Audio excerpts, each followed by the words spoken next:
Let me say good morning to those of you listening to Classic Radio 105.5, 105.9 on the FM dial. Those of you viewing GBN TV, good morning to you. What about those of you via social media platforms, whether it's the, of course, Facebook page, YouTube channels? Good morning and welcome. It's Monday, the 12th day of May, 2025. It's to the point. And you know what we do on a Monday? Let me say good morning to my guest, Mr. Sylvan McIntyre with us this morning. And joining us this morning also, we have Dr. Peter Radix with us once again. Good morning to you, gentlemen, and welcome. Good morning. Good morning. Good morning. To both of you and to your viewers and listeners. All right. Yes, so good morning again. Special morning to you, GT. Special good morning to the GBN family. All right. And to all our listeners, our followers, our viewers, our contributors to this program. Special good morning. Yeah. Top of the week to everyone. Just another you're saying, like, welcome to May, right? Yeah. And we almost the midway mark of May is already upon us for some and a couple of days, you know. When we were in April earlier on up, I think we were saying, come what May. Yeah. Because May. And then May's coming, May's almost gone where it was here. Time is moving. Yeah. Is that an indication that some people are getting older? Could be. I'm not sure for you, but I don't think I'm going that direction.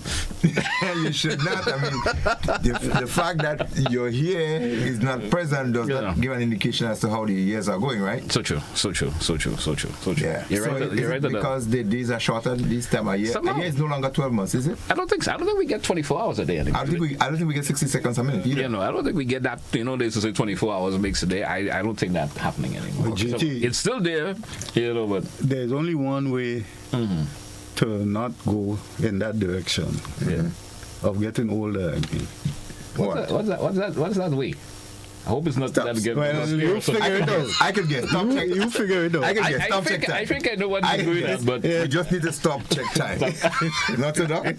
Yeah, well, at some point, in a manner of speaking. Yeah. Stop check time. And only how you can stop check time is by not being alive to check time. Yeah, when you're right, there you go.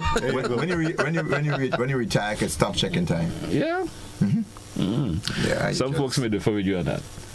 But somehow you there's always the option of wanting to know what time it is. You think so? Yeah. Okay. I'm not sure how you look at it, so, but different views, different opinion, and different perspective. That's all right. Interesting week. I've just wrapped up last week. We had lots happening. Of course, tell us what's in the buzz for you. Yeah. If there any flowers you be giving this week? Yeah, we have a little bit of flowers to give. Last week, I remember we gave to the IGPF, the High Command, and the foot soldiers for the way they maneuver through the trying times and those situations. I mean, continue to be trying and testing times for all of us in Grenada with all the things that we see happening around us, the accidents, the different kinds of emergencies, and some of the crimes around us. And I want to just reassure Grenada that it is not something beyond our control. Our technical ability has given us experience of the past that we can bank on, that we'll be able to maneuver through some deep and troubled waters. In addition to that, there is also the spiritual intervention of whatever line of the spectrum that somebody comes. We still believe that there is a spiritual being that's responsible. On the end of that, the flowers I want to give this morning goes to the Open Bible Church Springs. Yeah. I sat on a forum Friday evening. It was a community dialogue, and it was indicating as to how the church could reassert itself into society and the role that the church can play in modeling leadership, the whole aspects of where its prominence should be. And I think engaging the community and identifying where there is some way where some things have fallen off, and the ability and the desire to get back and engage more with community, I think that was reassuring. And the audience, they did a live and there were virtual means and responses from different sectors. I think that was good. Yeah. And I think it is not because it is a religious organization, but I think when bodies and entities can come together and recognize that there is a contribution we can all make towards the development of especially the young people. I think youth was one of the focus as well. Okay. Anything we can contribute towards creating a more harmonious nation, a better nation, developing the human resource that we have, developing the aesthetics of our own country and everything else, I think that is commendable. And so when people use that initiative to understand that maybe we've lost some mileage along the way, we want to regain that, they deserve some flowers. Oh, great. That's good. Yeah. That's good. That's certainly good. What has happened? So I think this was one of the weekends for me that I chose to stay home. Right. Yeah. you by reason of what? By force of circumstance, you stayed home, or because you didn't have anything to do? Just that not that I didn't have anything to do. Right. I just decided. I just made that decision. Hey, I'm staying home to this weekend. Yeah. Well, this weekend was kind of a cool. Yeah. And wasn't one for going out for the women reason. in our lives. Yeah. GT. I mean, I didn't get the chance to say a happy belated Mother's Day to all of the mothers out there. Mm-hmm. You understand? For those who did enjoy the day yesterday, I hope you of course had a great time. Mm-hmm. You spent it with family and loved ones. I certainly hope you did enjoy it to the maximum and felt the love that is there for you. Well, that was one of the greater things for me, bittersweet kind of a moment, because I lost my mom around shortly after Mother's Day. Okay. A couple of years. I think I mentioned that maybe last year as well, or a couple of years. Every year it comes around, I have to speak about it, because she was so dear to me. I guess our mothers are. Yes. And the best day we ever spent together was our last, technically. The last one. The last Mother's Day, we danced, we had fun together and everything, and people had to remind her that I was her son. She was dancing with, because we were just dancing for so long. And then a couple of days after that, she started feeling ill. Yeah. And then she succumbed to, an injury an illness. All right. So that was kind of so every year, I've been shedding tears almost every year, but it has suddenly subsided. I think the reality of life has kicked in that over 20 years she would not be back. Yeah, well, next year will be 2 years for me since I lost my mom. Oh, well, lost your mom too? Yeah, 2 years, just a little in the early weeks of June. Mm-hmm. And I had to also help my daughter navigate through this season as well, because she's 18, going to be 19, and she lost her mom the 29th of May. This year would be 2 years. Okay. And so it's always very, very... she lost her brother 2 years as well. And that is difficult. And she went out to do a little thing. She's in college. And seeing people, reaching out to their mom and giving them flowers. She had a difficult time last year. This year she managed to maneuver a little bit better. But you saw her post and how it is. I think the realities of life, when it hits us, we have to find different ways of doing it. Yeah. And over the weekend... the expression of love towards our mothers and ladies and the appreciation and so forth, it is really good. I hope we're not losing that essence of what it is. Yeah. I mean, women are always special. They're going to be special. They will continue to be special. Always.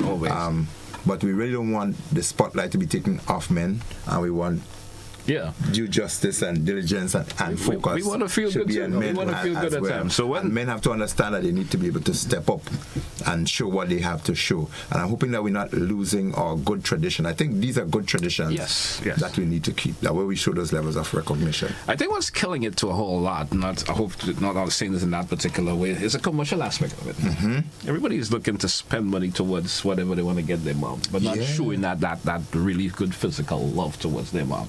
Yeah, I give my adopted mother, she adopted me, I give her, and Auntie Louise, good morning to you, pleasant good morning. I got her some fresh flowers. Yeah. Because, I have some Mountain stock. Yeah. And I grow these nice lilies, and I think Bud of Paradise and all these things. And oh man, I'm going to invest in some flowers next year, God's willing. Fresh flowers. I'm going to do that because the property that I have, they grew flowers in it before. All right. And I think she really embraced the fresh flowers. And so, her daughter, my adopted sister, we were there and we presented the bouquet to her, and she was so happy. She said, oh, they're so beautiful. They were fresh. It was not those makeshift things that you built. I know. I understand. That was cool. I understand. And just that little token, I didn't go off. I mean, it cost me only the effort to go up and get it. So I didn't have to spend a lot. And next year, God's willing, I'm going to make some people spend some money to buy my flowers. I'm going to really push some flowers. Well, I say the commercial. Most time Mother's Day is all you think about is getting your mom a gift and stuff like that. But it's not a bad thing to do. I'm not saying folks will do it, but just that that aspect of Mother's Day, that's where it's gone to. The focus in terms of what you do, how you do it, good intention, but our world is so commercialized that the guys would hack on anything where they could make $1.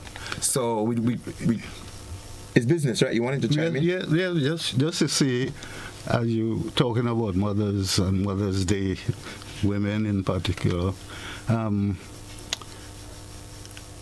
of the view that, we know from religious teachings, for example, the Creator created man. Mm-hmm. And I wanted to add, from my perspective, when the Creator saw what was achieved, he said, I could do better. And then he created woman. Yeah.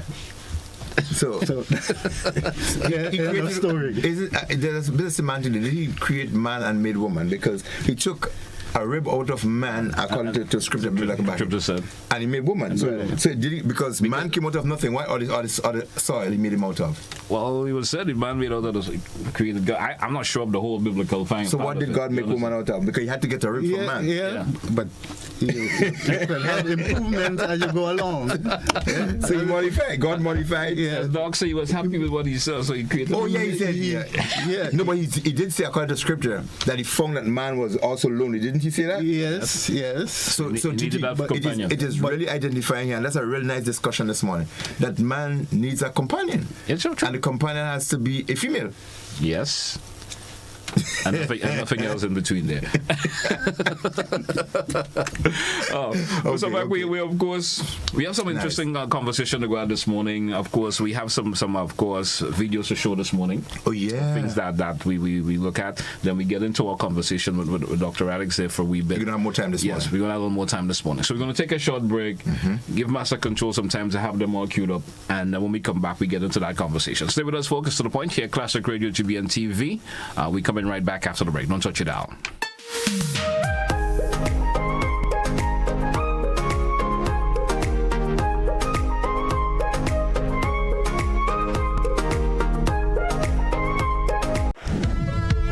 GBN presents the 2025 Maggie King of the Grill, Saturday, June 7th, Monrouge Plainfield from 11 a.m. Our partners, Maggie, the secret of great flavor, Grenada Distillers Limited, makers of Clark's Court, Grenada's #1 rum, Grenada Paper Products, makers of Cherish, Spring Soft, Harbour Bay and Super Value Toilet Paper, and Royal, Quick and Easy and Horizon Paper Towels, Budget Foods Inc., Classic Lighting, and Blue Bubbles PA Rental and Event Supplies. It's the 2025 Maggie King of the Grill, where flavor rules.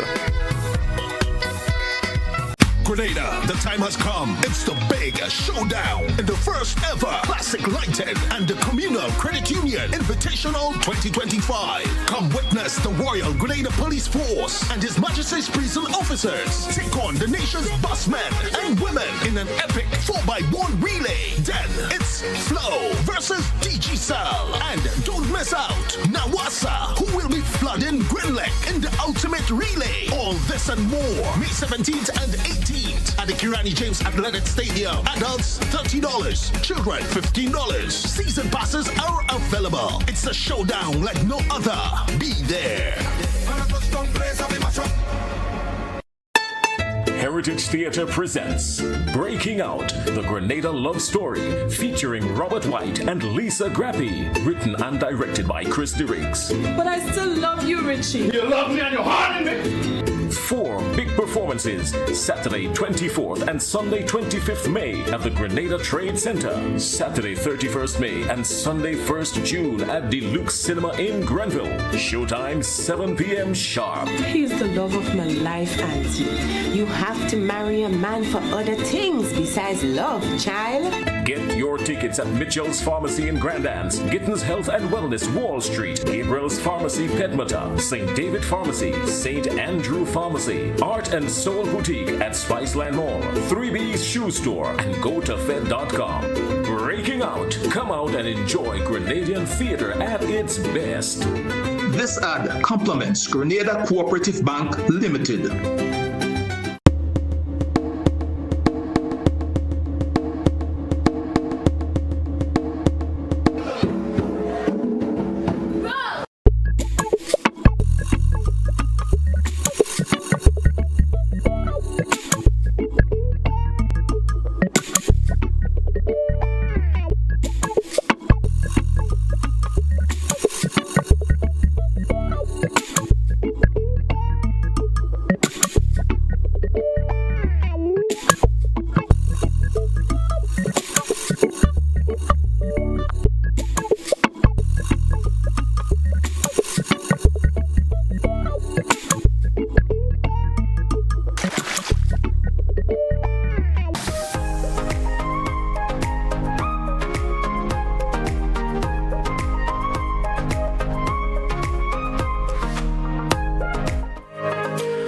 Welcome back, listeners. Welcome back, viewers, once again to The Point for today, Monday, the 12th day of May 2025. Welcome back once again to Mr. Sylvan McIntyre and Dr. Peter Radix with me this morning.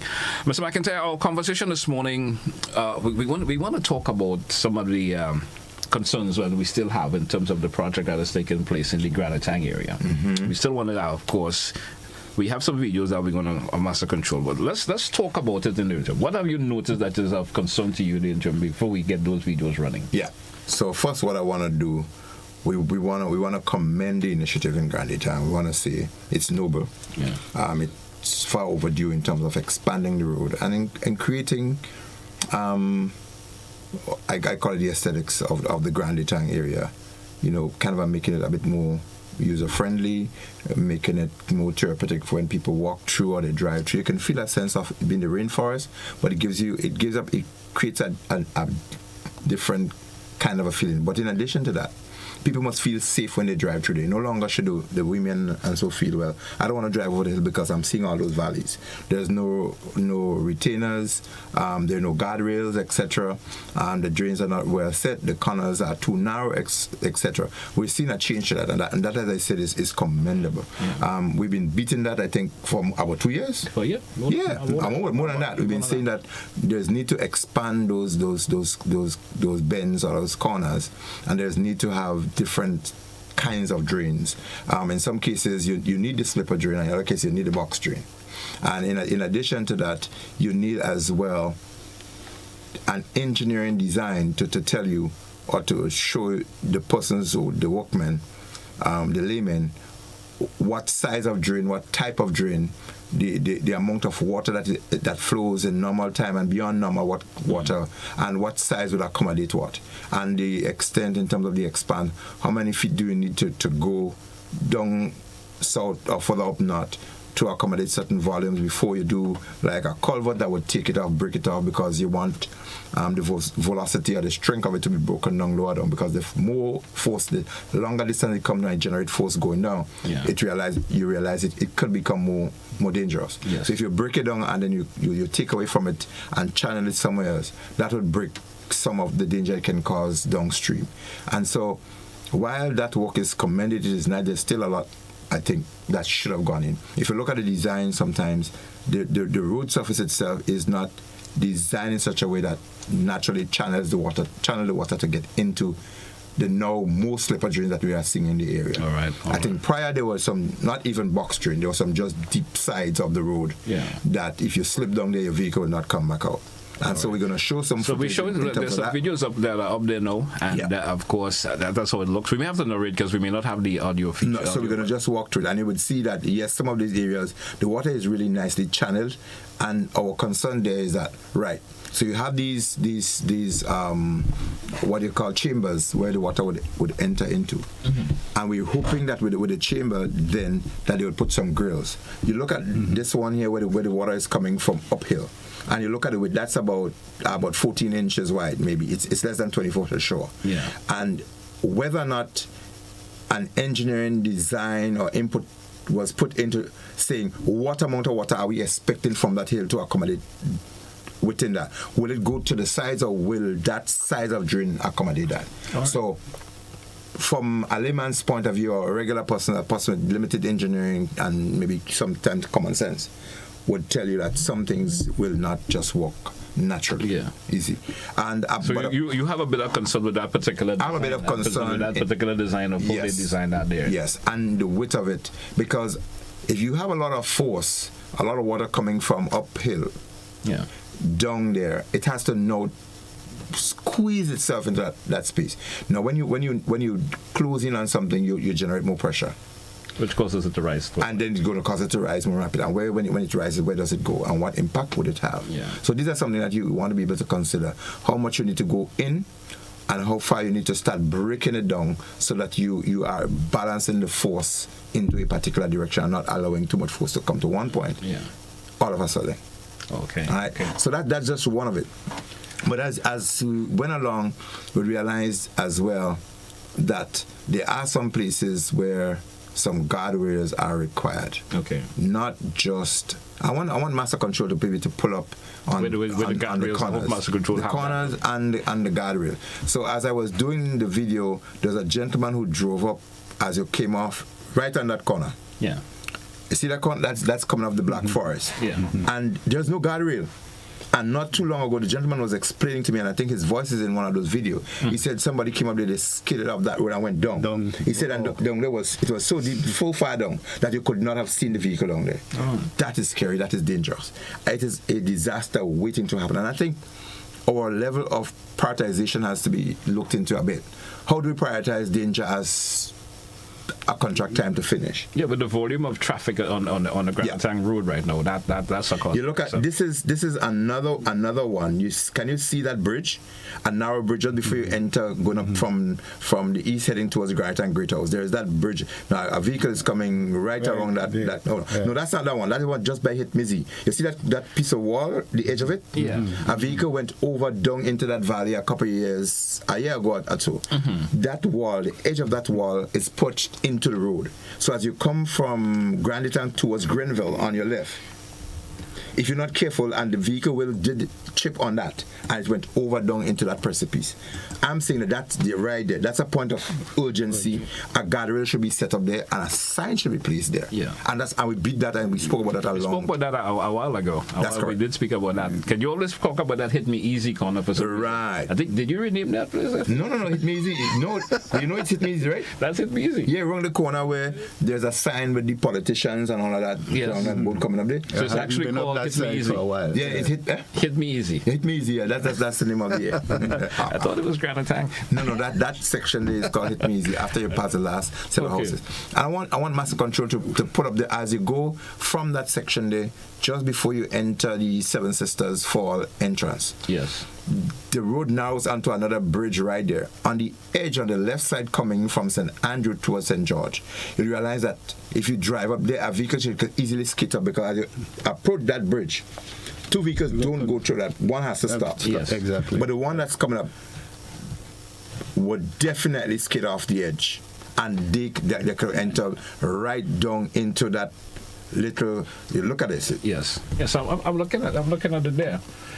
I am saying, and I don't know who else is not traveling on that street to see that that's another disaster accident waiting to happen. That those areas, definitely, they should. That bridge, it need to be widened. Yeah. And just before you get to that bridge, the side of the road as you come, as I said, from St. Andrew, right? Look at this, right there. You can just skate right off and head down into that. But most time that particular area cannot accommodate two vehicles at the same time. No, depending on the size of the vehicle, you would not be able to accommodate. So most time one would have to stop for the other to come. So those areas there are a bit of concerns. They really need some guardrails. And those guardrails that are up there, they need to be maintained. But just on the side of that bridge, it also speaks of our maintenance process. How do we maintain our signs and stuff? If you look, I pulled up two signs that speak about the Grand Tang area, and they're full of mold. Nobody's really maintained it, and realize, well, we have this up. What's the purpose of it? To inform people as to what's going on when you enter. We're looking at those signs there now.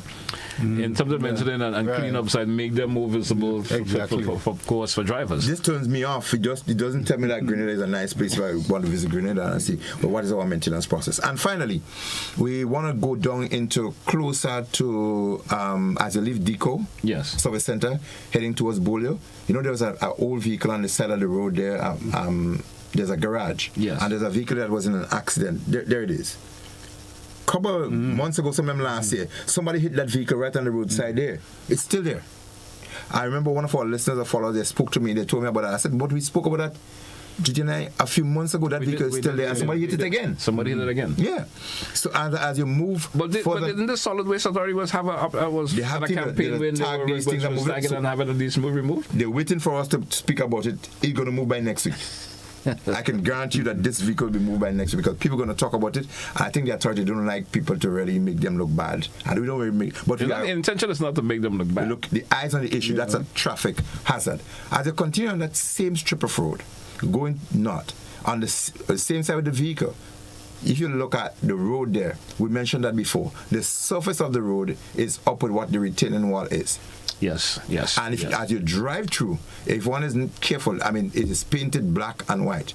But also there should have been some reflectors on it for nighttime, or some lights, and even a sign if you cannot raise the wall or put some guardrail. But as you drive through there, if you slip, you slide. You're going right down into that road. And it's a deep drop. It's a deep drop. I'm sure that is over 50 feet. Yes. There's about a couple of years ago, there was a bus that actually went over there a couple of years ago. So I just wanted to highlight those a little bit as some of the things. As I said, we commended the effort, but we're hoping that the eyes on the issues could be a bit more closer, and the technical and skilled eyes should be monitoring and evaluating the work that is undertaken, and not just award contracts. But we must follow through and ensure that the quality of what should be is actually undertaken. I always say, Mr. McIntyre, I think the various ministries should have someone who's going around and inspecting these areas. We may not be the only ones speaking about it, but they are the one traversing the areas themselves also. Right. And you tell me, if I go and you speak to someone, maybe your supervisor or whoever it is, even though you are a regular worker in that particular ministry, but you can speak to a supervisor. I'm seeing this that I think that should be given some attention. Absolutely. You understand? And on the same vein, in terms of people looking at what should be done, I think there's a private entity that took on that piece of work by the Coke Factory and Choice Bakery. You saw that? Yes. That's a beautiful piece of work. Yes. I think they had a contract there. The guy was messing up on it. They pulled the contract from him. They gave it to somebody else, and that person delivered in quick time. Yeah. They built a proper drain. I saw what went in. The formwork was good, pretty massive, also expansive, and they also created a sidewalk. Yeah. With railing. So you don't have to be walking on that strip of road between there, because people are always in that bakery area and always walking there. So they set that thing up and they put the guardrails. All right. Which is really cool. All right. So once again, thank you, Master Control, for all of those clippings. The only last piece I would want to show viewers is that piece coming from the vehicle on the roadside after deco, where you can just drive off. I think it's there. I'm not sure. If it's not, we don't miss it. Really. All right. Well, we drew for a break. Let's take it. And when we come back, we get to have a discussion with Dr. Peter Radix, going to expand on what we started the week before. Absolutely. All right. We're coming right back, folks. Stay with us. It's To The Point here on Classic Radio GBN TV. Don't touch your dial.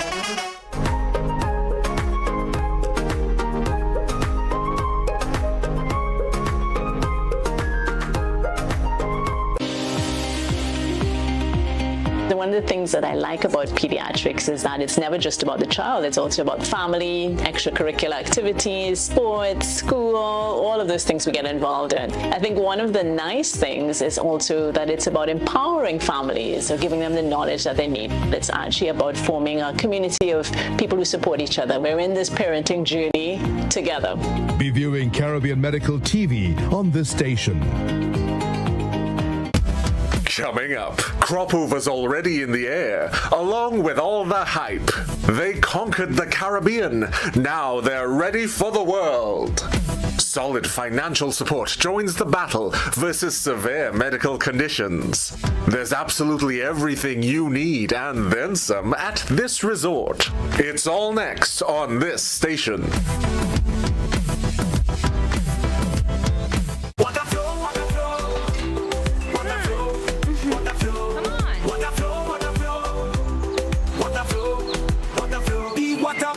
Like a freestyle, the life blood flowing mile by mile. It's legacy, a beat that don't stop like Bob Marley said. One love on top. The sewage water out of sight, but it's always wrong. Don't lose the light.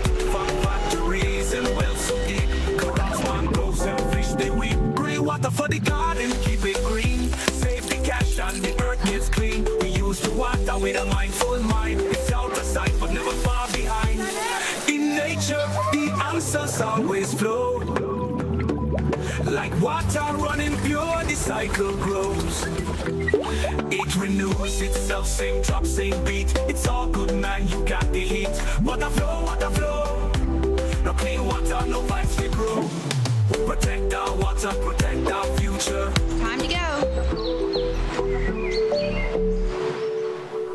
Get Get ready, Grenada. The Maggie King of the Grill is back and bigger than ever. On Saturday, June 7th, Monroe's playing field transforms into the ultimate battleground for grill masters. Think you got what it takes? Then fire up those grills and show your skills. Registration closes Friday, April the 11th. So don't miss your chance to compete for that sizzling prize and bragging rights. It's food, fun, and flavor, all powered by Maggie. To register, call 407-8458. Maggie King of the Grill, where flavor rules. See you.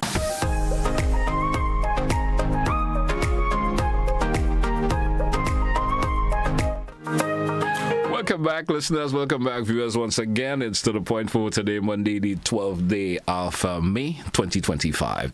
Let me say once again, welcome back to our listeners. Of course, my guest will be this morning, Dr. Peter Radix. Nice to have you back once again, and of course, nice to have you for this length of period on the show. Of course, I get you together just for me and Mr. McIntyre. Of course, go ahead and do our show on a Monday. But we brought you back because you had a significant contribution to make the last time around when you were here, as you put it, as you called it, light pollution. Right. You know, I myself had some really good feedback from individuals meeting me and talking to them and say, hey, I like what the gentleman was talking about. Exactly. Right? But you want to expand on it a wee bit for us this morning. Of course, you did mention you have some additional information that you would like to share with our listeners and viewers this morning. Let's hear that new direction. Right. Well, first of all, I want to, at the last occasion, I gave my definition of what light pollution is. Yes. Conversations with some people seem to indicate to me that they didn't quite get it. So I went back to the literature and how it is described in the scientific literature. It's light pollution, but I said where light is not wanted or needed. I thought that was a simple way to put it. Okay. According to what I've discovered or uncovered, light pollution is excessive artificial light at night. Okay. Yeah. So those are the three criteria that the scientific community utilize to describe what light pollution is. Okay. It must be excessive, it must be artificial, and of course it must be, I forget the third one that I just mentioned, but artificial and excessive, at night. At night. Of course, the fact that we're talking about artificial light, I didn't think it necessary, but of course you have natural light. Yes. Of course. Natural light, sunlight or moonlight would be described as natural light. Yes. So compare that with the artificial light. Artificial meaning man-made or whatever term you want to use to describe it. Solar lighting would be artificial, isn't it? Sorry? Would solar lighting be artificial or natural? I would think it's artificial because it was actually man-made, to say, the solar system, in terms of what it takes the light from the source. So it's a form of artificial. It takes the energy from it. It takes the energy from the sun. So it's a form of artificial light. Artificial light. It's a form of artificial light. Okay. Yes. Just for the energy factor that it gets to attack, to get the luminance, that comes from the sun. Okay. You understand? Right. And I understand the part where you said, when you terms of the natural light, the moon, the sun. But then when you the level of luminance you will get from the moon, if you say there's a bright moonlight tonight, it's totally different from what you will get from artificial light. Okay. Exactly. And it must be excessive, according to, so how do you measure excessive? Well, there are measurements you can use, either wattage or luminosity. Yes. And in many instances, I guess, especially in one particular area that I am aware of, in Grandlands, for example, it is excessive. It is excessive in the sense that the area where the light is needed is about 1/4 of the outreach. So meaning 3/4 of the light, in my view, is wasted because it is not where it is needed.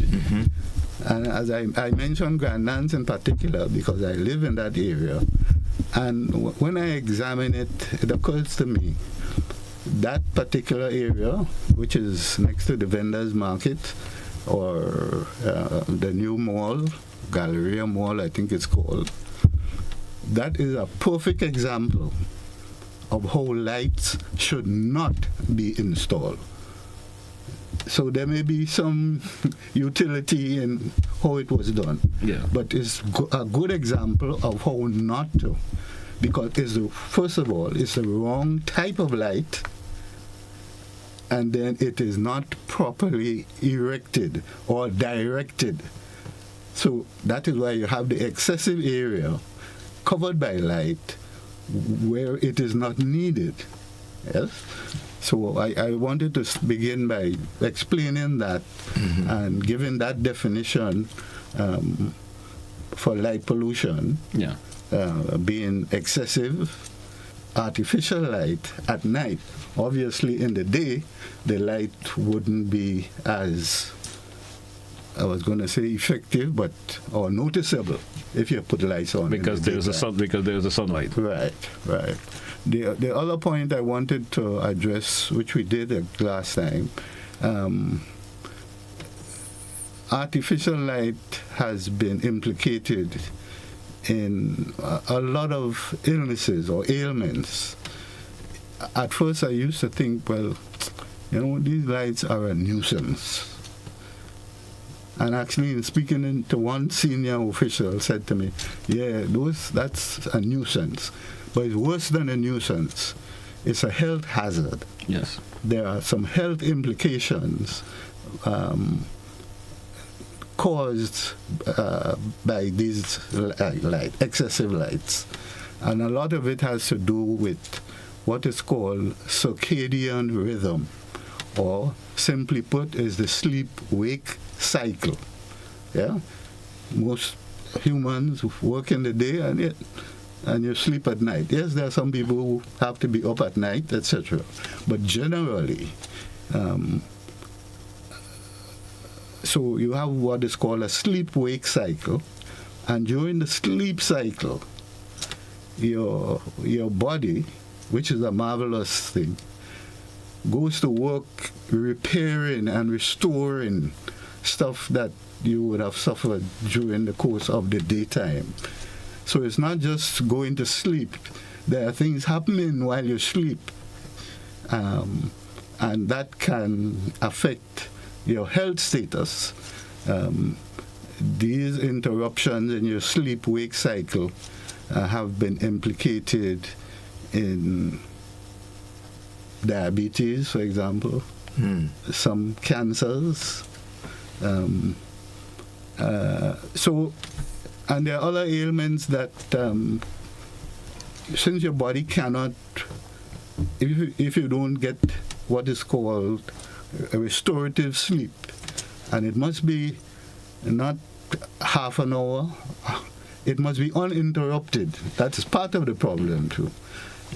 What is recommended is that 6 to 8 hours of sleep is what is generally recommended. But do you think anybody and it has to be deep sleep now? It can be restless sleep. Except for children, per se.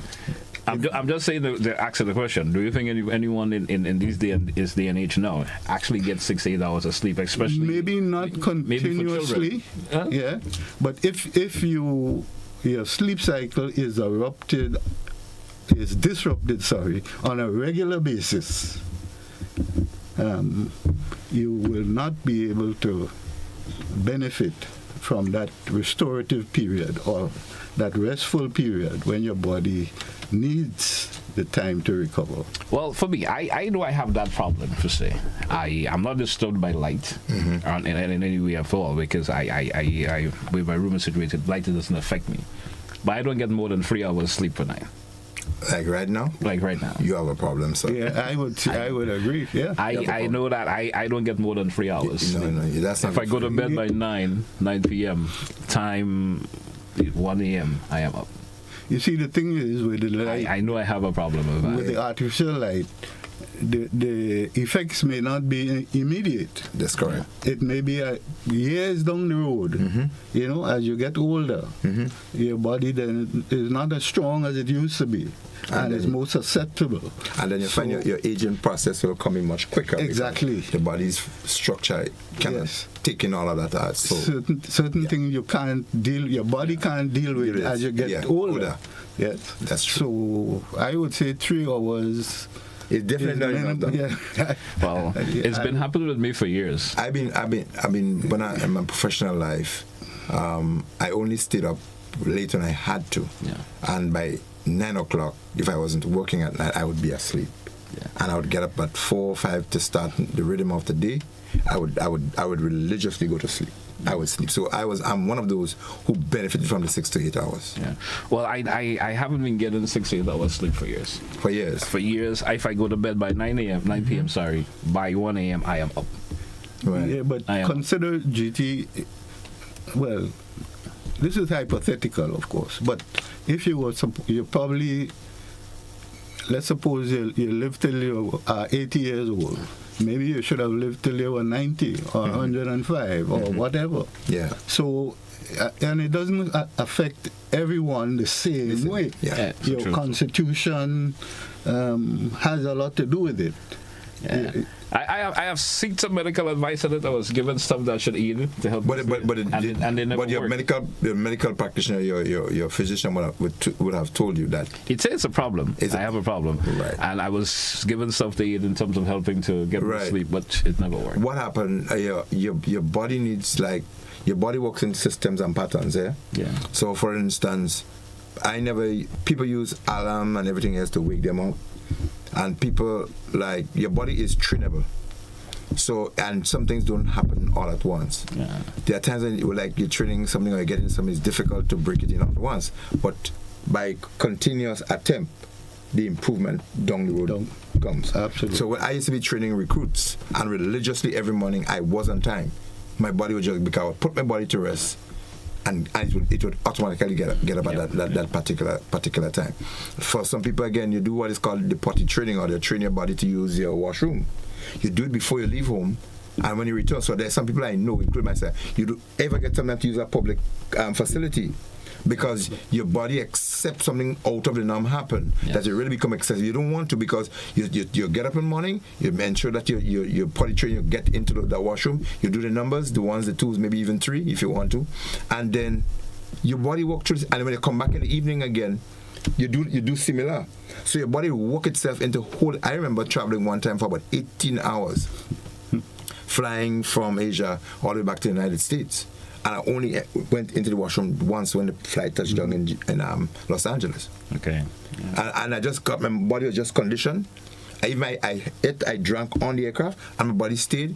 I have no urinary infection, or I have no kidney problem in terms of being able to urinate so properly. It is just maintained, because over time, that is how I trained my system to be able to hold out. Good. Yeah.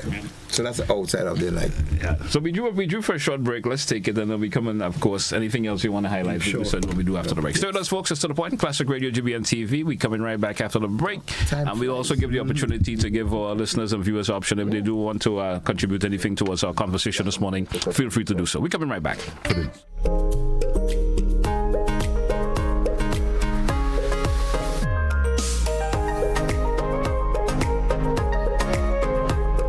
My name is Pianki Toussaint. I am a proud representative of the Maggie brand, and by extension, Bryden and Miners. And I'm here to tell you that we are very excited to be once again the title sponsor of the GBN Maggie King of the Grill.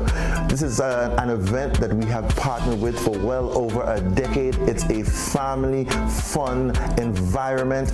It's a great way to taste the culinary exploits of some of Grenada's finest chefs. And I'm telling you, if you're not there, you're missing out on something grand, right? This is something that our brand, Maggie, a household name, your culinary partner, is very, very happy to be a part of. And you'll get to see some exciting, not just see, but also taste some delicious and exciting things from us on that day as well. So we are looking forward to having you at the GBN Maggie King of the Grill. See you there.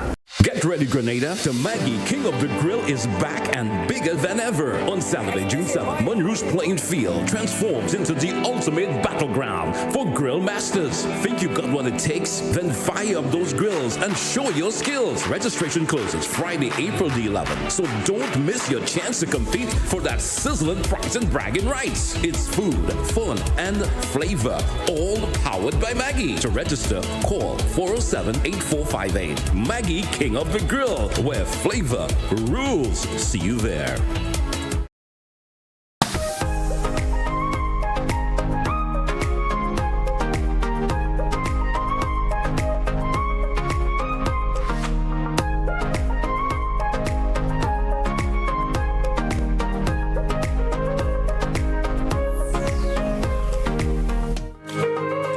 Welcome back once again to our listeners. Welcome back to our viewers. To the point here, Classic Grid. We're inside the final segment of today's show.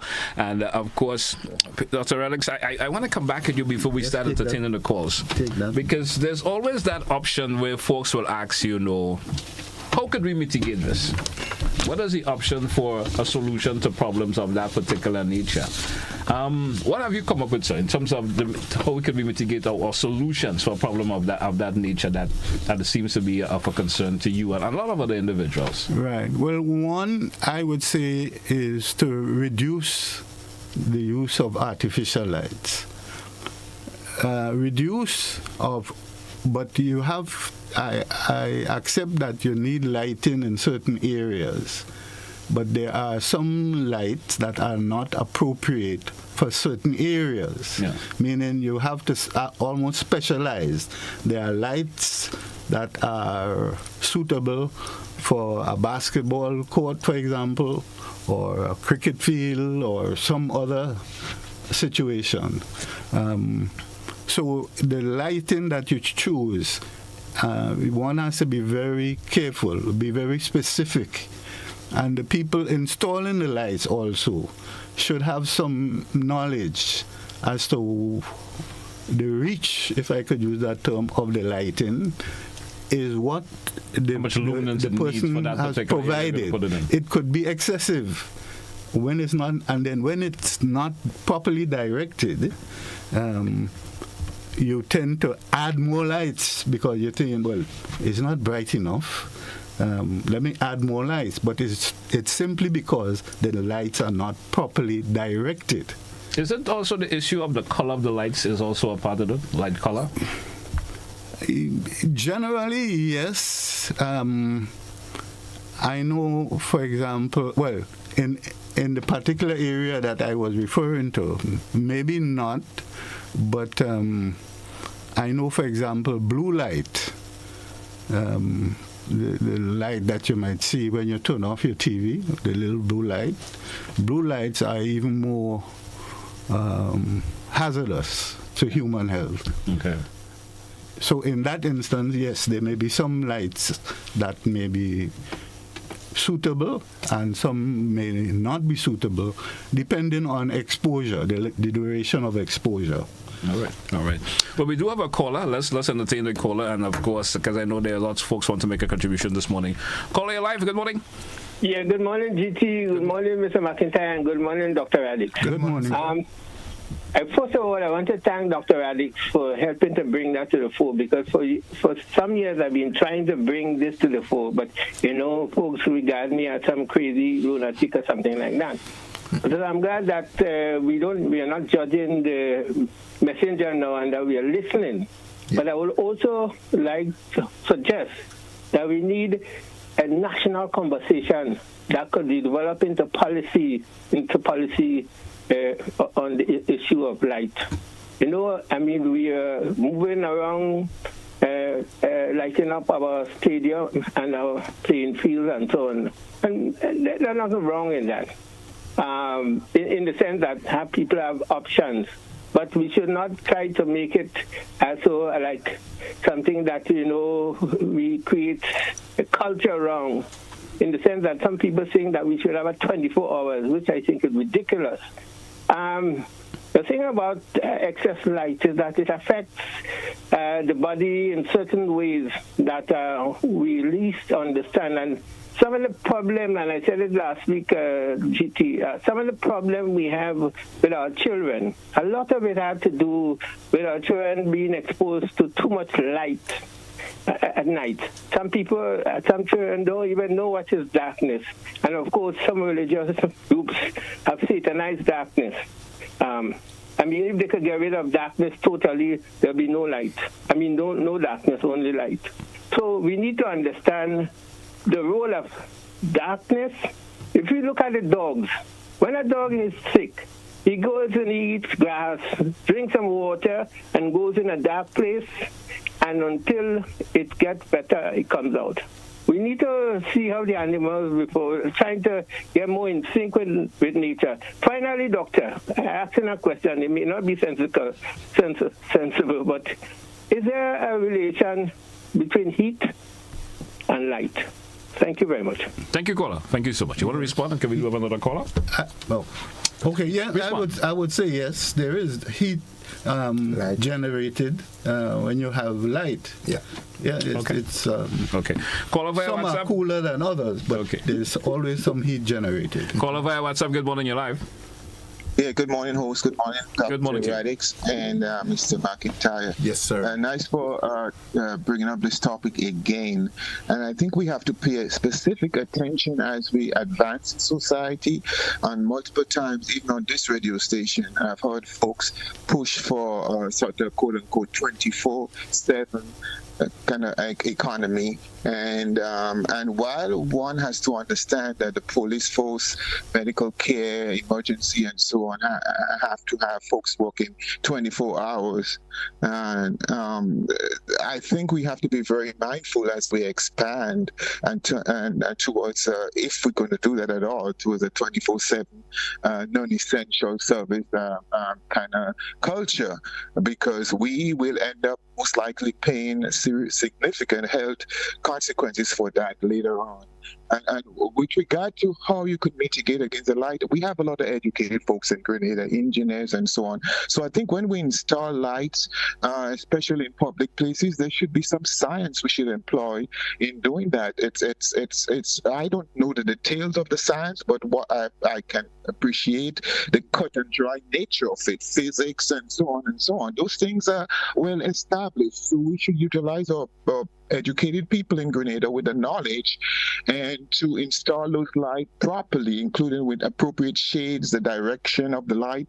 One way we can mitigate that personally in our homes, because we know, for example, that falls add significantly to mortality and morbidity around the world. So what we can do is to have motion sensor lights. That is, if you're going to get up and you need light, then you know with motion the light comes on, and when without motion it goes off. That's one way we can mitigate the problem. Thank you so much. Thank you, caller. Thank you so much. That caller is so on point to that, and an expansion of light, not just on streets, etc., but inside offices and homes. Because I remember there was one time an expert walked into one of the offices where I was occupied at one time, and he looked around at the lighting and so forth, and he visited a few more offices, and he said, after a particular time, all of the people working in this building will have eye problems, because there hasn't been that scientific approach in terms of the type of lighting that you require. When you're looking at white or otherwise, there's a particular wattage and so on and luminance that you would require. And a lot of offices and home places, that is not taken into consideration. And you see young children, other people having eye problems and other health issues, and do not realize that it comes along as one of it happened to be like. Right. Well, I think we are in a good place right now, because my whole motivation is to help people knowledge and understanding of light and what there are benefits from to light, of having light. But just like fire, yes, you need fire, but not in your household, inside your house. Meaning, if your house is on fire, that is not a good thing. Yes. But there are places and there are times, there are occasions when fire is useful. Yeah. Likewise, light. So we have to educate ourselves as to the benefits of light, but the hazards, the harm that it can do when it is not properly installed or directed. All right. We do have another caller. Caller, you're live. Good morning. Thank you very much, Mr. Telesford. I was on the phone already with you listening to the last caller's intervention. This is why I thought I'd just make this brief connection. He struck it right where we ought to go. Motion censored through lasers or microwaves so that we use the light when it is needed. And of course, Dr. Radix made a significant point. The lights should be chosen, the different types, the colors, the heat they generate, etc. And I think this is a good way to go, because why I'm saying this is because in an even less developed country than Grenada, I've seen it function in a bid to save on electricity costs. Motion sensor, that's the way to go. Thank you very much, sir. Thank you, sir. Thank you for your contribution also. I add to that, in the instance that I mentioned, where the light is excessive, there's a cost to that. And that cost is borne by us. Yeah. So you want to ensure when the lights are installed, and now you have solar lights available, but proper direction, and you'll find that 5 lights might do where you have 10. You put 10 because they are not properly directed.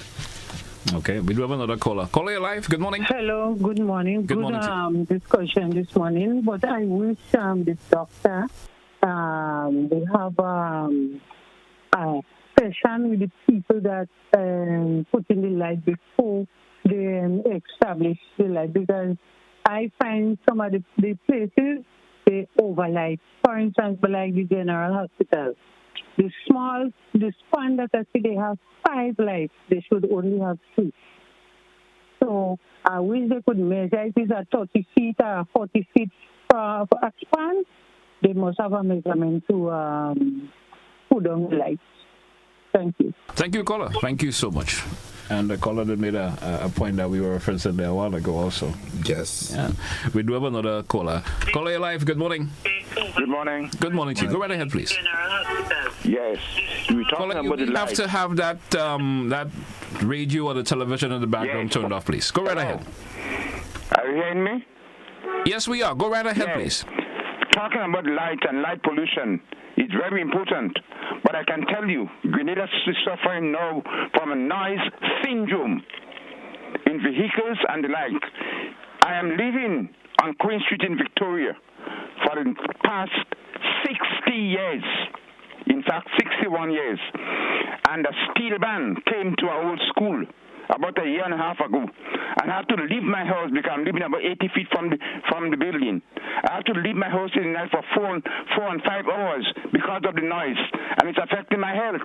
I am 81 years and I'm suffering from this noise. I complain to the police, they do nothing. I complain to the church, which is because I will still belong to the church. They did nothing. And I am suffering 81 years. Noise. Steel ban. Is that fair to me? It's even worse than the light, I believe. Thank you. Thank you, caller. Thank you for your contribution, Mr. McIntyre, Mr. Radix. We get into that stage of the morning when we're going to have to take a wrap. Anything in closing, Mr. Radix? Well, I just wanted to mention one other strategy one can use. There are devices that you can use to shield light. Yeah. So even if after you install it, you realize, well, it's going further than it ought to, you can shield, there are shields that you can install to limit the range of the lights. Okay. So Mr. Radix, I don't think this is the last of you, really and truly, because this is really, really useful and we're getting good feedback from it. But the question still will be looming in the atmosphere as to whether or not we need a bigger or national conversation on this.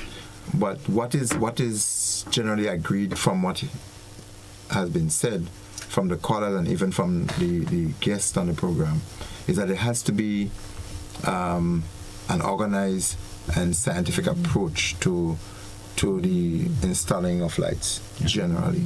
And one of the callers did say that noise pollution and lighting and so on, and even engineerings in construction and designs, hydrology and so forth. We believe that these things need to be a more technical and scientific approach, organized, and there has to be some level of measurement, and there has to be some monitoring and evaluating of those processes. Unless we're seeing this, there would be more people coming along with some undetermined medical conditions and so forth that sometimes you'd wonder where it is, where it developed from, where it is coming from. So I think, yes, it requires a wider conversation, and it needs a structured approach if we are going to see some changes. Well, gentlemen, I want to thank you once again, and certainly hope our contribution this morning, of course, will go to the authorities who will give it some more attention than has already been given. Of course, thank you, Dr. Radix, for coming and sharing information with us this morning. And it's not the last time we're going to have you on the program, sir. No, I'm sure. It's not the last time. And of course, as you go through your research and conversation with others, once you get more insight and information, feel free to call, and of course, we'll have you as a guest so we can continue to share this information with our listener and viewing audience. Yeah, well, thank you very much for the opportunity to come and share information. The idea is to educate people, both the man in the street, as you might say, but the officials who are involved in installing lights, electricians, everybody needs to be aware. And the last caller made a point about noise.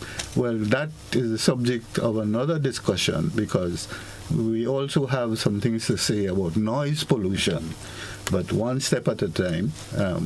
But we recognize, just like light pollutes, noise pollutes. All right. Thank you once again, gentlemen. We know there's laws for noise pollution. We're wondering if there's anything legislation about lighting pollution as well. I know there are laws, the expansion of the conversation. But whether they are enforced, I have questions about that, about the noise pollution. So having a law is good, but then you have to abide by it. Somebody has to enforce it. Yeah. All right. Anyway, gentlemen, thank you once again, and Mr. McIntyre next week. We'll do this again, hopefully. Yes. Hey, folks, that's how we take a wrap for this edition of To The Point. Join us again for another edition. That's how we say goodbye.